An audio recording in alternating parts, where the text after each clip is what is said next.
are blocking those two diamond lanes, backing you up in the area. And that fuel spill cleanup continues. Southwest Freeway headed out right around the Chimney Rock area, affecting an exit ramp right now. Support comes from Houston Grand Opera, presenting for the first time in company history Puccini's trio of one-act operas. Il Tridico, featuring one of opera's most famous songs, O mio babbino caro. Tickets available at hgo.org. Some earlier rain along the coast moved out into the Gulf. Sunshine, some clouds today, upper 80s for the high, 69 for the low tonight. Sunshine Friday into the weekend, staying in the upper 80s with lows in the upper 60s. So nice weekend store, 77 right now. It's KUHF Houston News 88.7, a service of the University of Houston, 9 o'clock.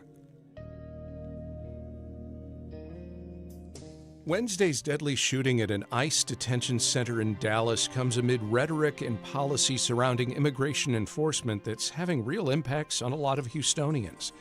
I'm Craig Cohen. Today on Houston Matters, what impacts and what, if anything, we can do about it.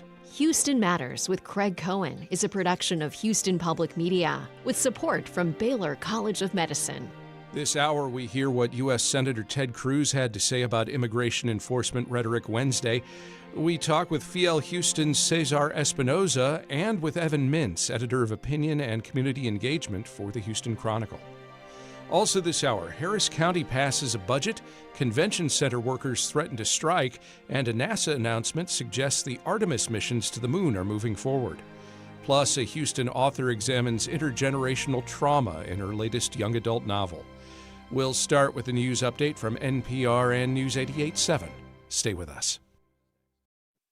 Live from NPR News in Washington, I'm Corva Coleman. Authorities are looking for the motive in yesterday's attack on an immigration and customs enforcement facility in Dallas. One detainee was killed, 2 others wounded.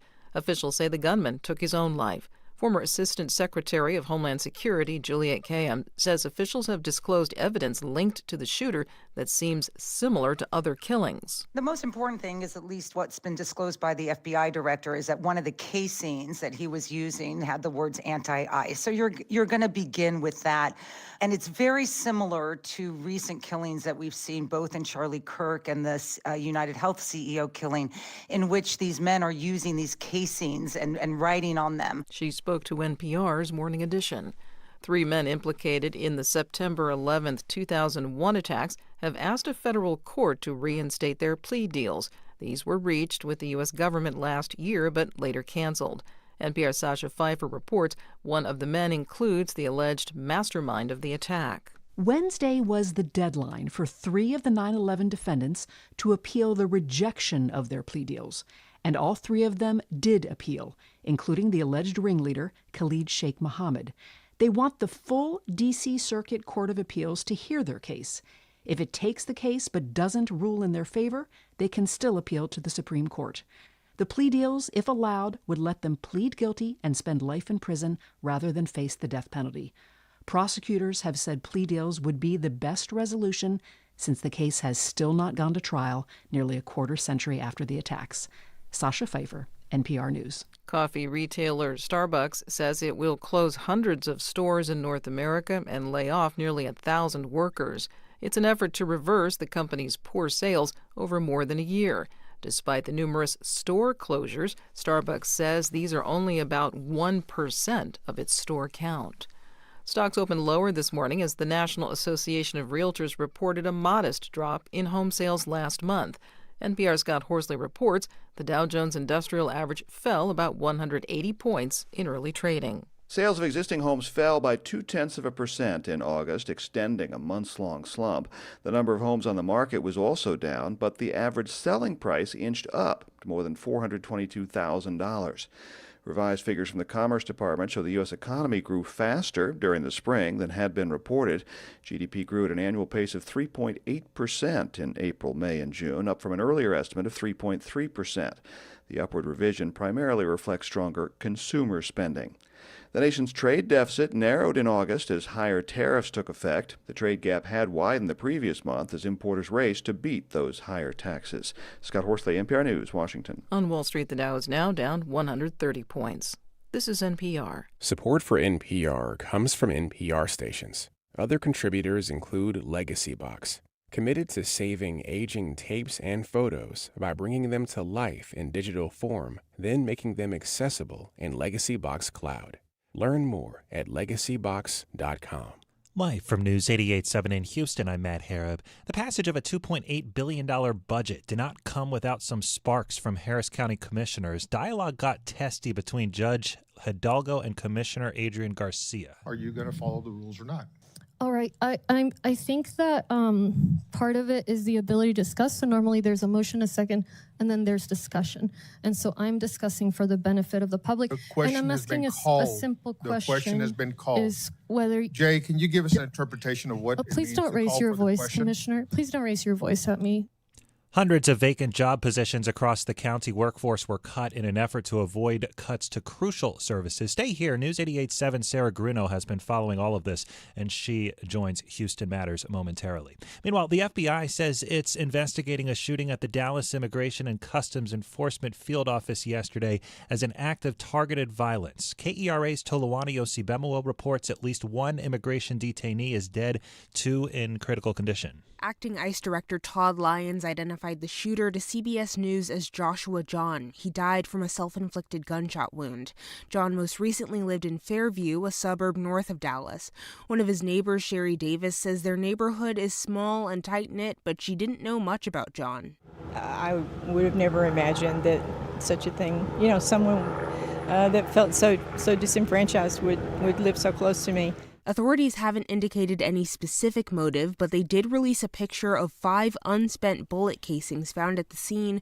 One had the words anti-ICE written on it.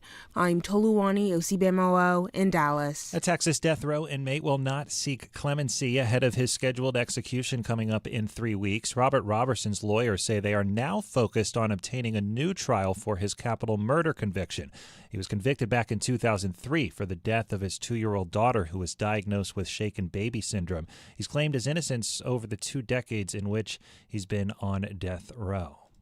It is currently 77 degrees here on the UH campus. We're looking at a high of 88 today. I'm Matt Harab, News 88.7. This is Houston Matters. I'm Craig Cohen. Good morning. Coming up this hour, reaction to Wednesday's deadly shooting at that ICE field office in Dallas and what immigration policy and fear surrounding it is doing here in Houston. But first, Harris County Commissioners Court Wednesday approved a new budget for its next fiscal year. The vote was 3-2, with Commissioners Leslie Briones, Tom Ramsey, and Adrian Garcia approving, and Harris County Judge Lena Hidalgo and Commissioner Rodney Ellis opposing the budget, which Hidalgo has said will strike essential county services in order to cover pay raises for county law enforcement. The vote comes after months of tense debate. News 88.7 Sarah Grunau's here to walk us through what ultimately passed. Good morning, Sarah. Good morning. How much will county law enforcement now be paid? Let's start there. Yeah, with the final approval of Commissioners Court yesterday, Harris County constables will now be paid $260,000 a year, and deputies are also getting a raise to bring their salaries in line with Houston Police Department officers, so that'll be about $81,000 a year. Judge Hidalgo opposed the county constables' raises. She's argued that they would come at the expense of social services. What did ultimately get cut to pay for those raises? Yeah, it's going to take some time to actually see the results of exactly how the tight budget actually affects different departments in the county. But the main thing that it's targeting is vacant county positions. So departments that have unfilled positions, those will remain unfilled. The sheriff's office and the county administration office took some significant hits to their department budgets. The district clerk's office said that it's facing a $500,000 shortfall as well, meaning that staff will not be able to receive merit raises. Hidalgo, for example, warned that certain departments will see funding cuts that go beyond position vacancies as well, like cuts to air monitoring equipment that she said could affect, the aftermath of a future chemical plant fire.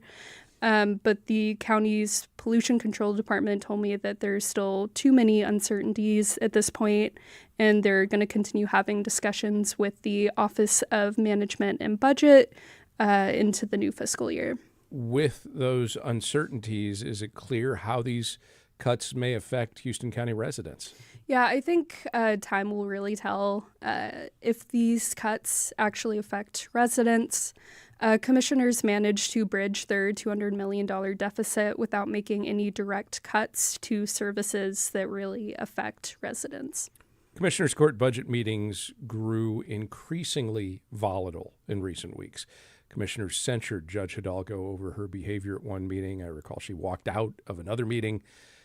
I was going to ask you if we saw more acrimony on Wednesday, but Matt Harrop in his newscast pretty much demonstrated we did, didn't we? Yeah, this acrimony definitely carried over into the meeting on Wednesday. There were several spats between Hidalgo and the commissioners as she kind of urged them that these cuts will negatively affect residents. When the commissioners made a motion for the final vote on the budget, she delayed a vote for several minutes as she was talking about her disapproval of the budget in general. Hidalgo is not running for re-election, but she will continue to preside over Commissioners Court for the rest of her term. Is it clear whether the way things have gone between her and at least the majority of commissioners over the last several weeks, whether this will have a lasting effect on how their work will be conducted going forward? Yeah, again, I think that time will probably ultimately tell, but I think we'll definitely see the lingering contention from the lengthy budget discussions that they had, and it's certainly going to be interesting seeing how the commissioners work with Hidalgo on future county matters going forward. Houston Public Media's Sarah Grunau, thank you very much. Thank you.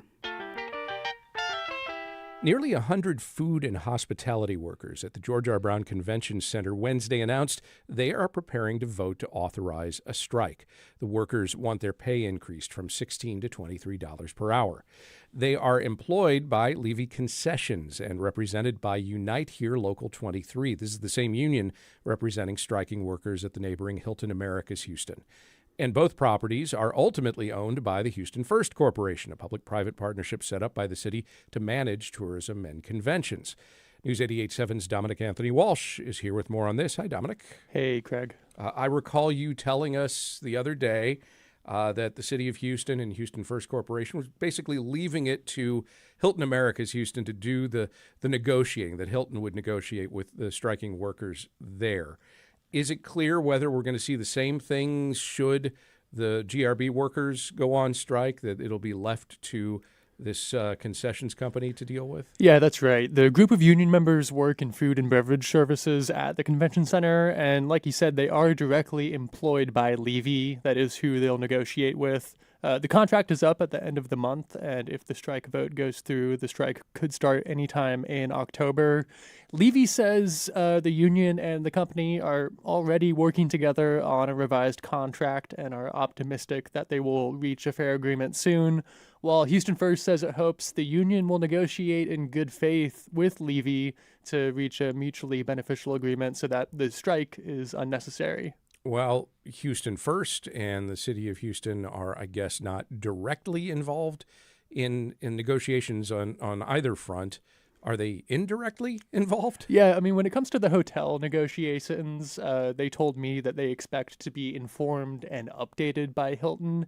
And they said that Houston First said that they want the final agreement to balance industry standards, the competitive marketplace, and the need to maintain a strong and dedicated workforce. So they are not at the table, but they are in communication with the management side of the table. The Hilton workers recently announced that they're extending their strike until the middle of October. And while these convention workers haven't yet voted to strike, is their announcement that they will soon hold a vote over whether to strike, is that essentially leading to any new pressure on Houston First? Yeah, you know, City Council member Joaquin Martinez has been particularly outspoken about this. He also serves on the Houston First board in an ex officio capacity. And he told me yesterday that he thinks we're all involved, we being the city and Houston First. He says they can't turn a blind eye if they're at the table to whatever extent. Now, according to a presentation last week, Houston First's food and beverage revenue from the convention center is coming in over budget. It's unclear how much revenue Levy received. That strong performance comes as Rice University's Kinder Institute found rent increases have created more cost-burdened households in Harris County over the past year. Martinez pointed to both of those facts when he called for Houston First and its contractors to meet the union's demands. I imagine a food and beverage workers' strike could have an impact on conventions at the convention center.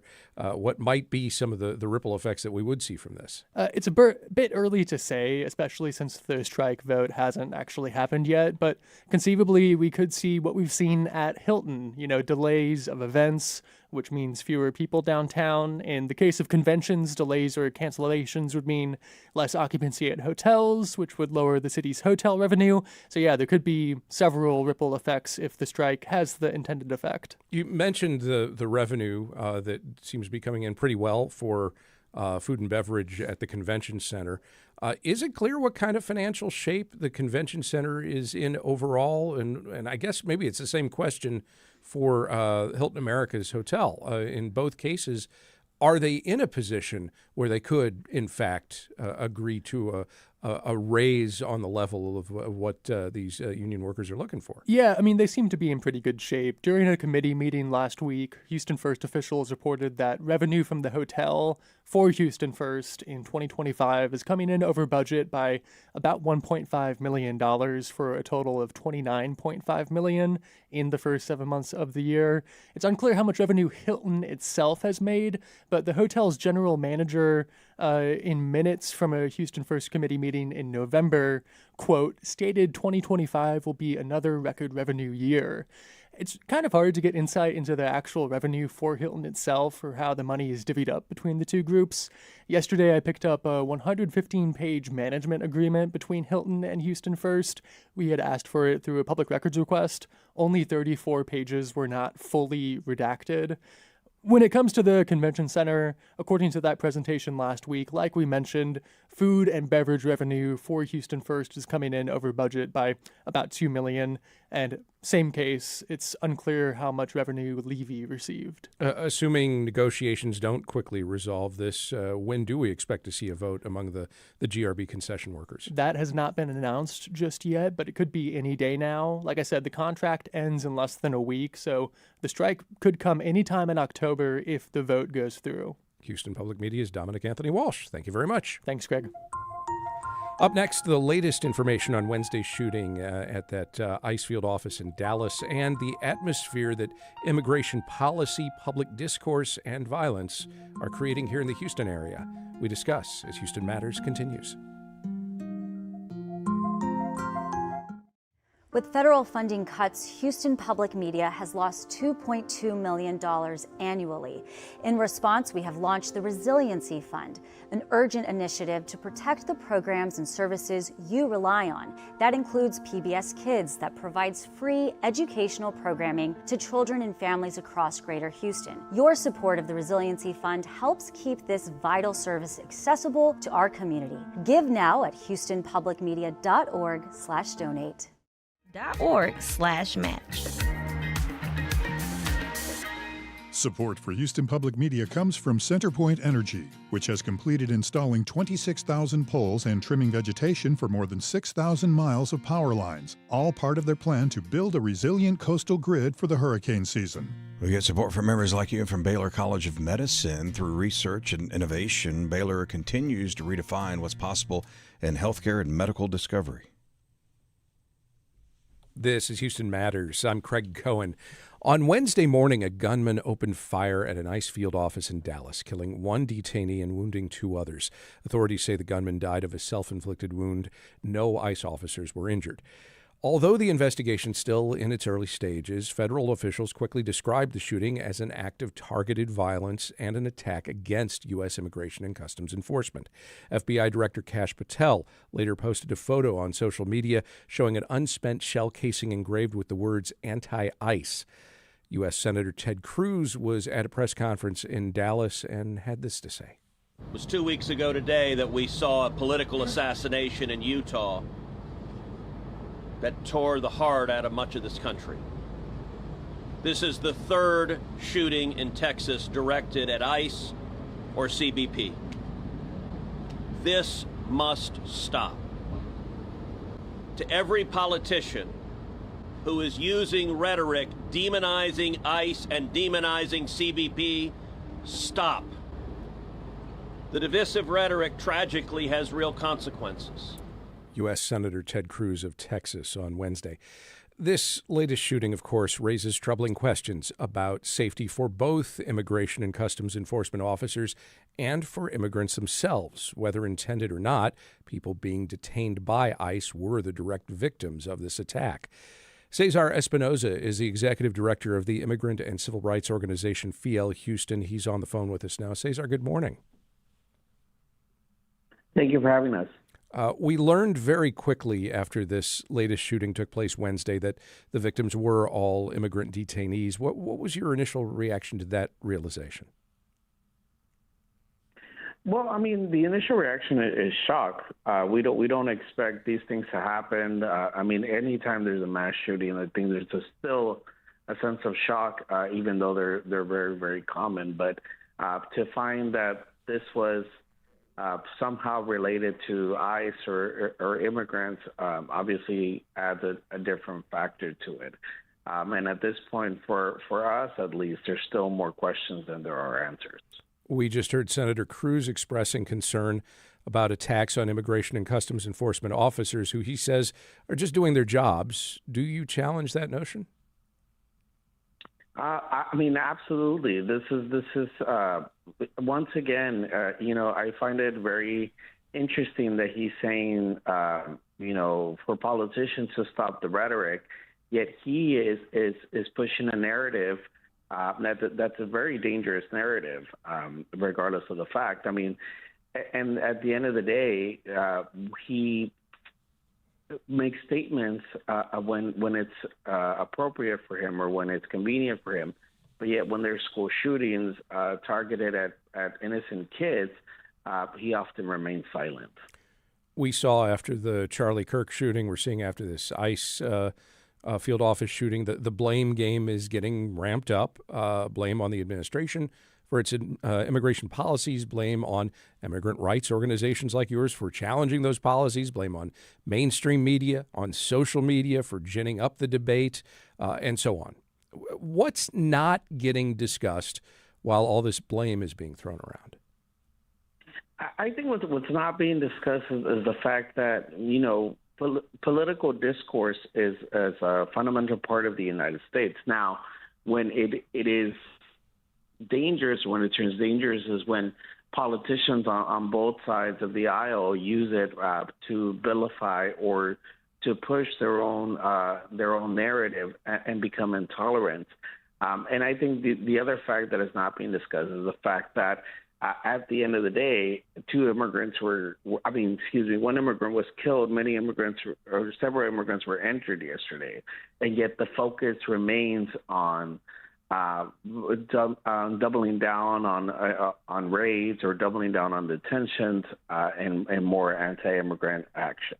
Is there a way for us to more effectively separate out the political rhetoric, policy decisions that you may or may not agree with, or even the ways in which people are apprehended and held and in some cases deported, all of which, of course, has understandably sparked impassioned debate? A way to separate that and the profound real-life consequences that it's having on a lot of people from the acts of violence that we're seeing, including Wednesday's shooting? I mean, I think number one is politicians on everywhere, and people need to not jump to the gun real quick. A lot of people were yesterday, minutes after the shooting, they were condemning and bringing up conjectures that even before allowing police or investigators to get there. And I think that's very dangerous because we're just people in general society is just pushing this narrative without really knowing what's going on. And second of all, I think this merits the fact that there are more detentions. We don't know why these people were detained to begin with. And so at the end of the day, we should be talking about a solution rather than vilifying and, in essence, hunting the immigrant community and blaming everything on them. Like I said yesterday, the victims were immigrants, yet we're not talking about it. Most politicians are just talking about the anti-ICE rhetoric. Well, let's bring this back to Houston and the immigrant community here. What impact does all of this have? And I mean the politics, the policy, and yes, even the violence, all of it. What's it having on not just those who have entered the country illegally, but also those who are here legally? What kind of atmosphere are they living in today?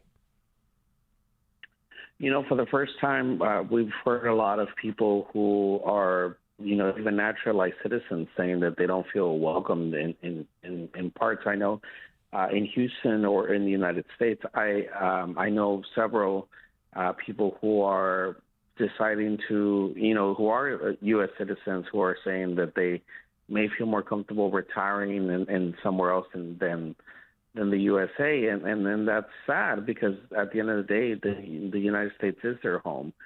In general, people are apprehensive. They're still afraid to go to work. They're afraid to participate fully, and it is having a economic impact in the Houston area. We've talked to a lot of small business owners that they say that business is down considerably because immigrants are not showing up. They're not buying as much as they used to due to several factors, the economy, but in part due to the fact that they're trying to save as much money as they can in case they do get deported. And so I think that's it's very telling. I think it's part of the consequences that we don't talk about, and this is why we should switch the narrative and talk more about solutions rather than the issues. Some of this has to do with perception of a risk of traveling around, or what Houston may or may not be welcoming, or whether or not there are, for example, ICE agents in a neighborhood and so forth. And certainly other cities have gotten a lot more attention for some of those specific circumstances, how immigration enforcement has been playing out there. But what are we seeing here in Houston when it comes to immigration enforcement? What can we point to and say that's clearly happening versus this is some rumor that's getting tossed around? Well, I mean, what is happening is we have seen an increase of targeted raids, like ICE going out looking for people, and it is a lot more common. I mean, every single day we get a report of ICE gathering at a shopping center or at a storage unit or something like that. The other thing that is happening is the fact that there is police-ICE collaboration. We still continue to get reports of people being pulled over for minor traffic infractions, and the police getting called on them or them getting ICE detainers if they are sent to jail, and even for minor offenses, or even if they're found they're not indicted, they're still now in jail, and due to the Lake and Riley Act and other things that surface, they are getting ICE detainers. And so I think the fact is that these things are happening, even though we're not seeing the mass targeted raids like you see in California. There's still a very active ICE operations happening, right outside of our doorstep. Does that lead some Houstonians who, even if they're not under any particular threat themselves of being detained or deported, just having the perception that they could be, and maybe just not traveling around much, not shopping much, not engaging with Houston as much? Absolutely, it does, and we hear it from a lot of people. I mean, we talk to people every day. Some of them who are even afraid to go to the grocery store to get their family's needs, and these things are happening. Just last week, we had a family with 8 kids whose both parents were arrested because of an issue with a tow truck, and it turns out that neither one of the charges were dropped on both parents, yet they both got ICE detainers. And now you have 8 kids, ages 3 to 17, who are, trying to fend for themselves, figuring out what is next for them now that both parents are detained. Cesar Espinosa is the executive director of FIEL Houston. Cesar, thank you very much for the time. We appreciate it. Thank you so much for having us. Last week, the Houston Chronicle published an editorial titled, "Trump's Immigration Raid Sow Fear in Houston. Why Are Our City Leaders Silent?" Evan Mintz is the editor of opinion and community engagement for the paper. He joins us now. Evan, good morning. Good morning. Thank you for having me. Absolutely. As we continue our discussion, we also welcome you to it with questions or comments. You can call or text us at 713-440-8870. You can email us at talk@houstonmatters.org. You can also comment on our video stream on Houston Public Media's YouTube channel. All right, so last week, your editorial board's piece argued recent Supreme Court decisions and federal policies empowered more aggressive immigration enforcement, sowing distrust between immigrant communities and local law enforcement. Mayor Whitmire has been downplaying any overt cooperation between ICE and local police, but we just heard Cesar describe, at least from his perspective, he sees ICE working more closely with HPD and other law enforcement. So are we seeing that more here? Well, that's a good question. We don't know. And we've seen this anecdotally. We have heard stories from people about police raids riling up folks who otherwise would not be engaged by this. But the reality is we don't know if ICE is working with local law enforcement in a way that we've seen in other places. And this creates a real sense of fear for families who don't know whether cops are people they can trust or not. And we had in this editorial a heartbreaking anecdote of a family, citizen children, one parent here on a visa that expired, another parent here otherwise. And there was a police raid at their apartment complex. And everybody in that complex ran inside and hid. The older daughter couldn't go to her class at college. Younger kids were kept home from school. And the older daughter had to explain to the younger siblings who were saying, oh, the police are here. That's good. The police help us. They keep us safe. And they had to say, not today, not right now. And for years, we have heard from local law enforcement leaders that they don't want the police, the sheriff's department to have to do this type of immigration work because they want everyone in the city to feel safe reporting who the real bad guys are, helping police solve crimes. And they've warned that if you start to see folks get involved in immigration enforcement, it's going to be something that leaves everybody less safe, whether you're a citizen, whether you're naturalized, whether you're undocumented. Nobody is made better off by this. So then, who do you point to and say, this is who needs to step up in this, under these circumstances here in Greater Houston? Well, it's a tough situation. You know, I think our political leaders are put in a real corner because if they stick out their necks, they're worried that they're going to get bopped by the Trump administration. We've seen sick federal troops on cities in the Northeast, in California, LA, and we really don't want that for Houston. At the same time, we deserve to know what's actually happening in our city, and we know that the smart policy is to say that our local law enforcement should be focused on local crime and the federal enforcement should be focused on federal offenses. Now, over years, the two have worked together, particularly when targeting, dangerous criminals, handing over folks with real felony convictions, violent crimes. But what we're seeing right now is this fear that they've just cast a net over everyone, and they're not distinguishing between people who really pose a threat to public safety and folks who, maybe didn't fill out the right form, who overstayed a visa, folks who are doing everything right in life and have been here for years and have started families and have jobs and are members of their community. And we can say, well, 30 years ago, you did something wrong, and now we want to put the full force of the criminal justice system on you. This just doesn't make sense. Is it a difference of opinion on definition of what constitutes a criminal? Because what you described, many will say, well, what they did and are doing is illegal, and therefore this is a criminal act, and so it's perfectly appropriate for federal agents to detain them and put them through the deportation process. And if found to be, the right move, then they should be deported. And I'm sympathetic to that position. We really want law and order. We want public safety. But you can look back through the decades in Houston and hear from folks, Democrats, Republicans, from folks like James Baker and George H.W. Bush and George W. Bush, and know that they were able to distinguish between the folks who are real threats to public safety and the folks who aren't, and saying that in every other part of the criminal justice system, we know what to prioritize.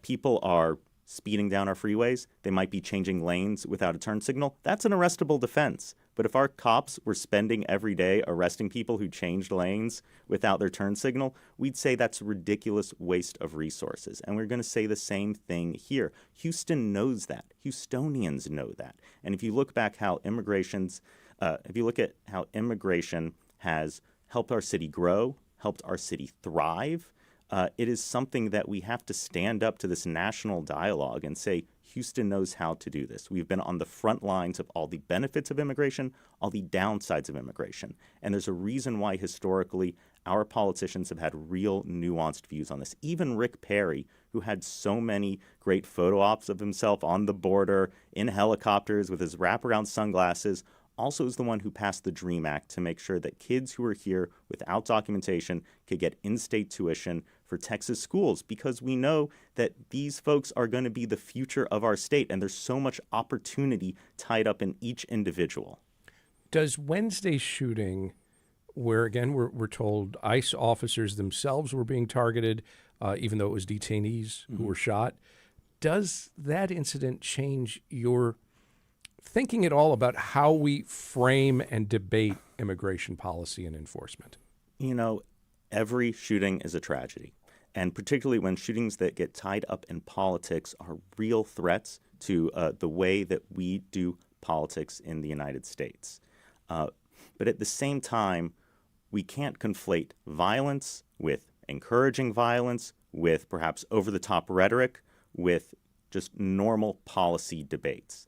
And I remember after 9/11 how all sorts of political dialogue really got shut down. We can't let fear stop us from engaging in American political system. Let me ask you the same question I asked Cesar. What is all of this doing to Houstonians? I think it's making Houstonians afraid. And that's what we're hearing anecdotally.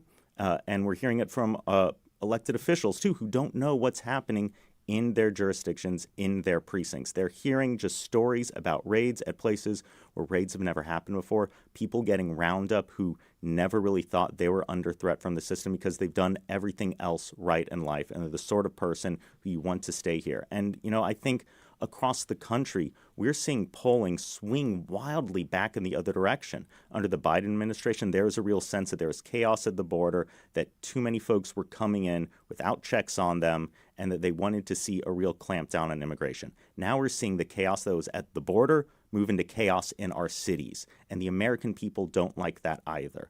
You know, from every presidency in my lifetime, we've heard a lot of rhetoric about the need for comprehensive immigration reform, basically saying we need laws that fit the reality on the ground and really give our country the tools we need to keep out folks who really shouldn't be here, to welcome in folks who should be here, and create a path to legal residency for folks who might as well be legal citizens right now. Evan Mintz is the editor of opinion and community engagement for the Houston Chronicle. Evan, thank you very much. Thank you for having me. Just ahead, news about Artemis II, a manned mission to orbit the moon. Stay with us as Houston Matters continues. Federal funding for public media has been cut. In response, we're creating Houston Public Media's Resiliency Fund. Donations made toward the fund will directly counter the loss of the $2.2 million in federal funds that were cut annually and strengthen our station's foundation to provide our services into the future. Contributing to this fund is easy and quick and makes all the difference to our station. Help build the Resiliency Fund now at houstonpublicmedia.org/donate. Cosmic scale, loss, and interconnectedness. On view through November 8th at The Match on Main Street. Details at diverseworks.org. Houston Matters with Craig Cohen is made possible in part by Ellen Binninghoven and Dr. Michael Schaefer, and with gifts from listeners like you. This is Houston Matters. I'm Craig Cohen. Earlier this week, NASA announced that Artemis II, a mission that would send 4 astronauts to orbit the moon, could launch as early as February. It's been nearly 4 years since Artemis I. That was an uncrewed mission to test the Orion capsule that these astronauts will take on this next mission. It will be the first time the U.S. has returned to the moon since Apollo 17 in 1972. Houstonian Dr. Paul Spudis researched the geological history and evolution of the moon. 2 years before his death in 2018, Spudis told me why he felt it wasn't enough to return to the lunar surface, that he believed we needed to establish a permanent lunar base, mine the moon's resources, and use it as a key stepping stone in future space exploration. He wrote about his vision in his book, The Value of the Moon. While Spudis is not around to see his vision realized, it is where many hope Artemis will take us, back to the moon, then to Mars, and then beyond. Here's what Spudis told us in 2016.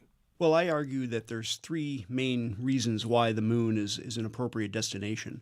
It's close, it's interesting, and it's useful. The closeness of the moon means that you can get there in a few days, and what's more, if you get into trouble, you can get home easily and quickly, whereas other destinations don't give you that option.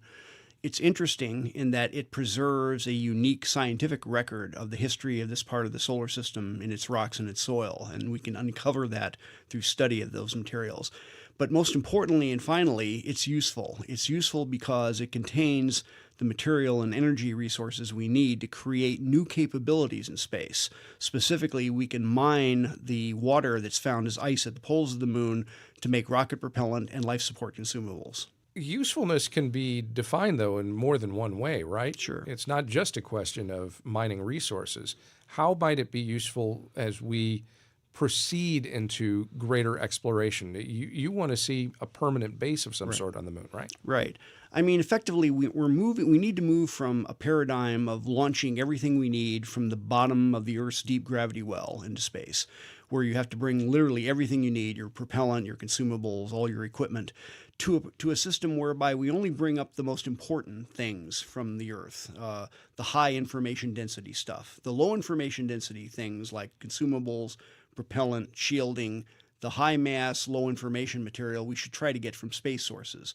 So that's what I mean by useful. But in addition, you can also look at useful in another way. The moon is a laboratory where we can learn the techniques to live and work productively on another world. And those are applicable to whatever destinations we eventually go to in the future. Well, I would imagine, though, other destinations we go to, they aren't really necessarily strictly like the moon. They're very similar. In each place, you're dealing with a harsh environment that you have to protect the human body from. You're in a hard radiation environment, much harder than, in fact, we now experience on the ISS in low Earth orbit, because the space station is shielded by the Earth's Van Allen radiation belts. If we were, for example, to go to Mars, that has a hard radiation environment at its surface, just like the moon does. You're also dealing with essentially no air. You're dealing with vacuum or near vacuum conditions. You're dealing with granular material that has possible deleterious effects that you need to learn how to mitigate. You need to extract what you need and take it from one form, the form it's found in naturally, and put it into a form in which you can use it. So all of those things have application to future planetary exploration. What do you see as the legacy of the Apollo program of the 60s and early 70s? Well, Apollo taught us that human interplanetary flight was possible. Effectively, we went from almost no spacefaring capability whatsoever to going to another world for the very first time within a span of about 8 or 9 years. And that was an amazing accomplishment. But I think a lot of people drew the wrong lesson from Apollo. They said, well, this is the way we need to explore the solar system. We'll build the biggest rocket we can. We'll launch everything we can. We'll do the mission, and a little teeny part will come back, and we'll declare the mission as a success if we bring back the information, either samples or data. And in actual fact, Apollo was successful, but Apollo wasn't really about space. Apollo was about beating the Soviet Union to the moon. It was a race, and it was a geopolitical contest. And that kind of explains why we stopped going to the moon. When you win a battle, you don't keep fighting it. What we need to do now is to move to a paradigm where effectively we view space as a sea on which we sail. And to sail on the sea of space, you need different craft for different purposes, you need provisions for the voyage, and you need to learn how to create sustainable presence at various places in the solar system. A sea without any fresh sea air. Without fresh sea air, but amazingly resource rich, because what do you really need in terms of resources? You need materials and energy. Both of those are available on the moon, in asteroids, and on the other planets. All we have to learn how to do is to collect them and put them into form in which they can be used. Paul, the focus on aerospace in recent years seems to be more about private companies pursuing low Earth orbit as a money-making venture. Do you think that has hurt efforts to renew focus on other exploratory endeavors? No, I don't think it's hurt it. I think in some ways it helps matters along because it offers alternative pathways to get into space. Although it's true that the current focus of commercial spaceflight is on low Earth orbit. Low Earth orbit is, as the saying goes, is halfway to anywhere. And in space, when you're in low Earth orbit, it takes a very much smaller amount of delta V, change in velocity, to go to any destination. So going to low Earth orbit on a routine basis allows you to start to assemble the equipment and the supplies and the people you would need to carry out a lunar expedition or an expedition to any object. Are you envisioning in the long term that solar energy captured from the moon would be used simply and solely to store and use energy on the moon for a base, or do you see collecting it and then using it in some capacity? And again, this is long term here, but to be used on Earth in some form? It's possible that you'll eventually use it on the Earth. But most of the focus of my research and my work has been on producing resources that have value in space, because what that does is that creates capabilities in space that you ordinarily wouldn't have. So I've focused on water and the water at the poles of the moon simply because water is an amazingly useful substance. It not only supports human life, it's a medium of energy storage. You can crack water into its component gases during the day with solar rays, and at night you can combine those gases in a fuel cell to generate electricity. So it's a reversible means of energy storage. And of course, in its component gas form of hydrogen and oxygen liquefied, it's the most powerful chemical rocket propellant we know of. So in fact, I would argue that ultimately, if you do want to go to Mars, a Mars spacecraft in Earth orbit is about 4/5 propellant by mass. And it makes much more sense to get that propellant from an object with very low gravity, the moon, which has 1/6 the gravity of the Earth, than it does to haul that propellant out of the deep gravity well of the Earth itself. Is any of this affordable?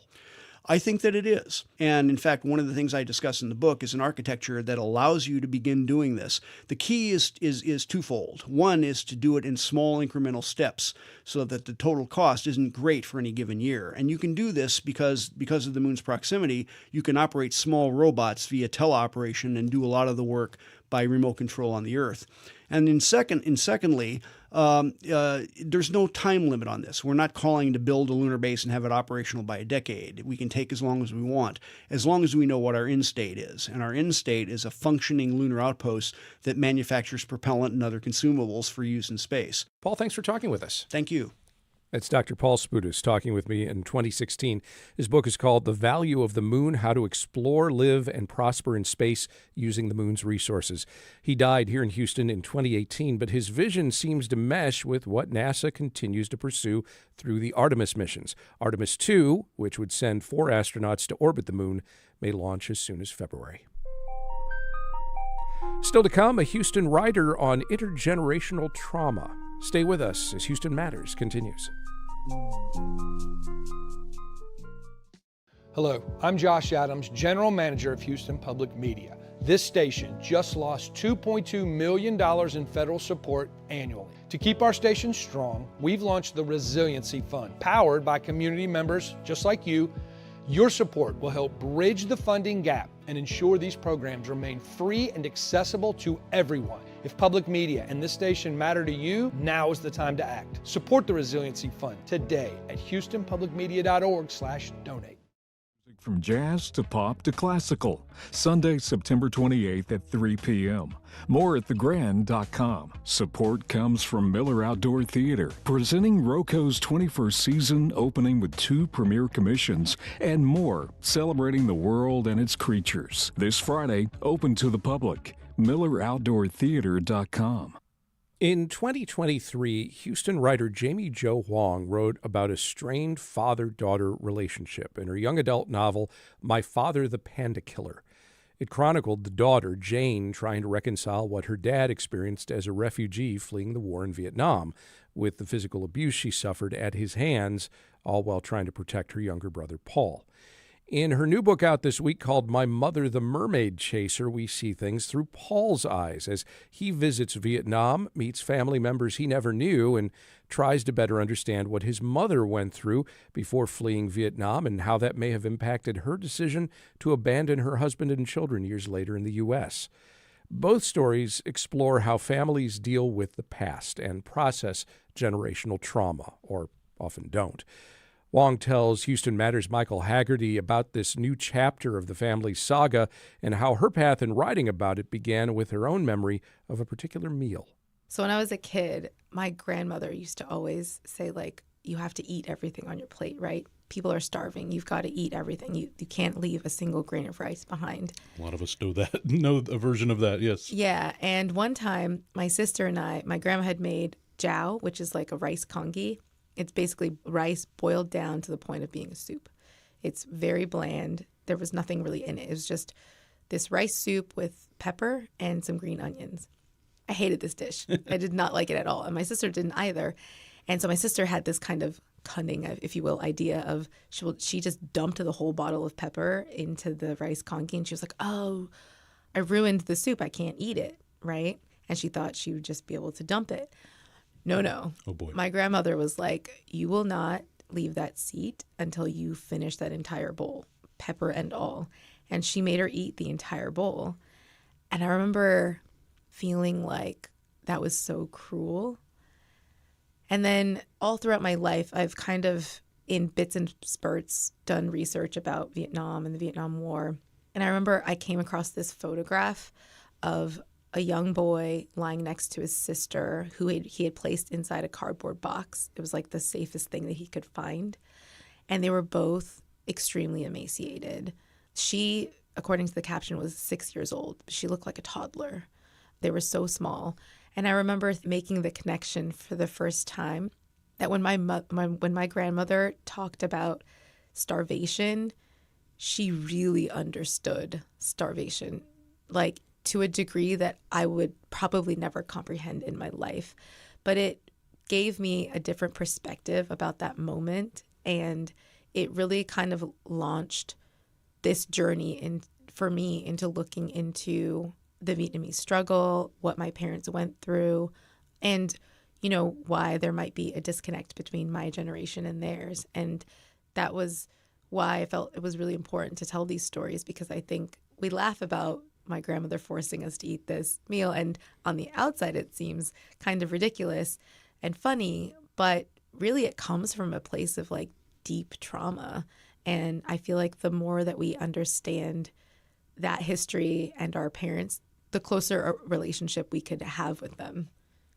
So in the story, I mean, Paul is trying to understand why his mother left him and his sister and their family when they were younger, and we get these glimpses into her family life in Vietnam, and you know how close she was to her brother and sister, and the brother, very young, has to go off and fight, and they don't know what becomes of him for a while, and the mother, who's young in this flashback, her mother sends her away to get her away from Vietnam, to escape the war.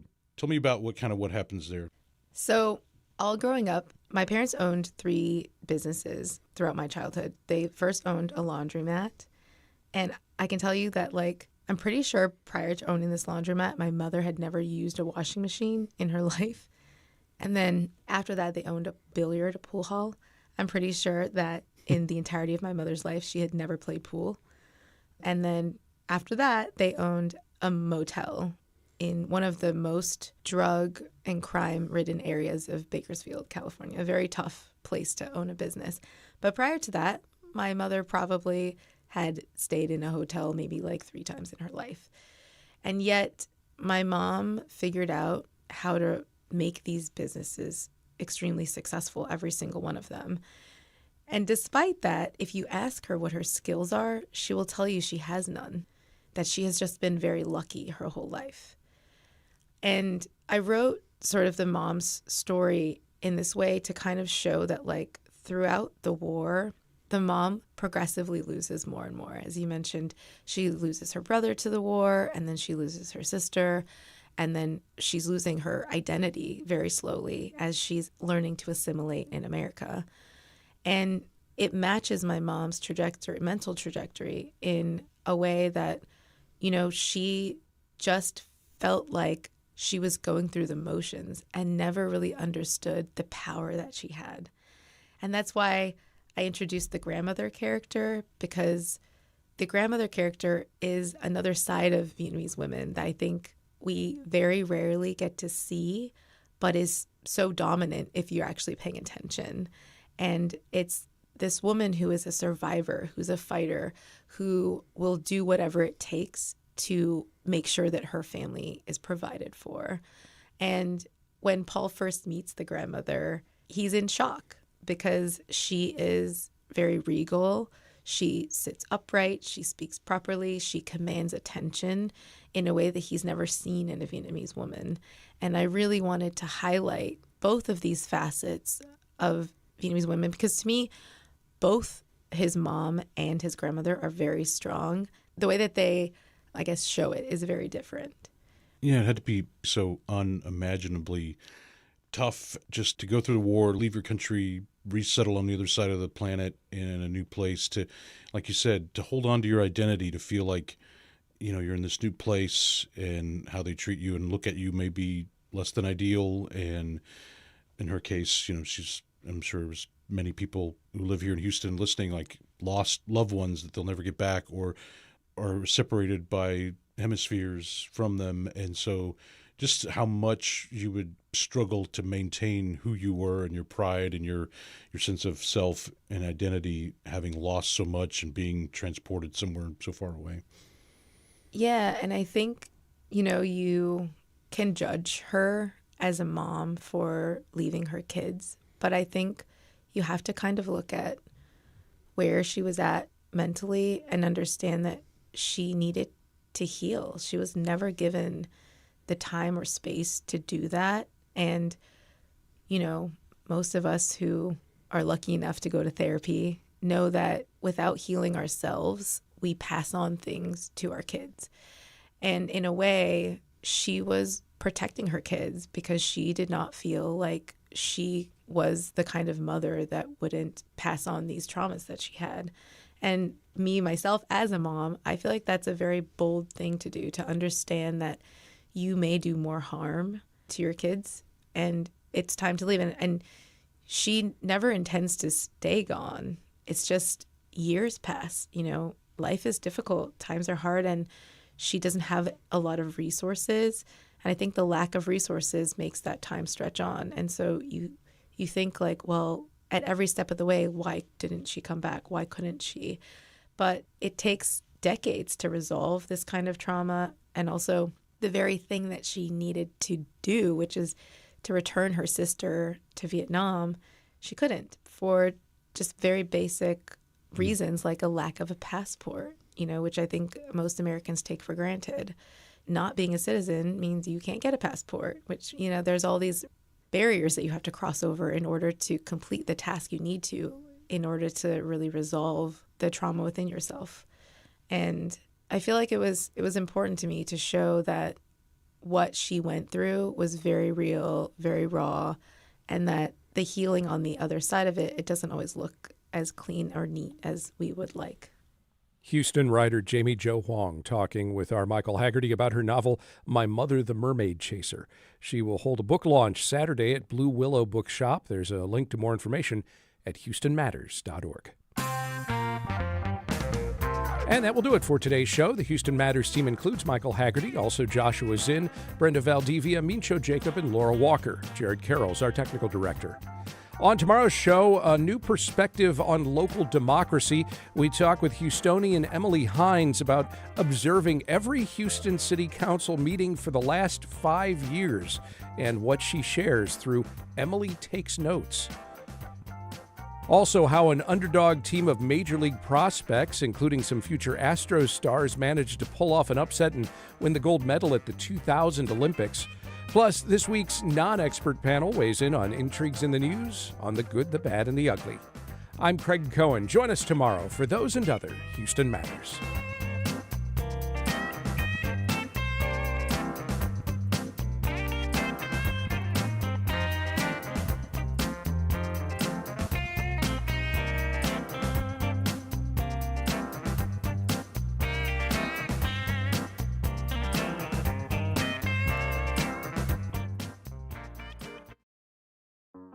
Support comes from DeCamera, presenting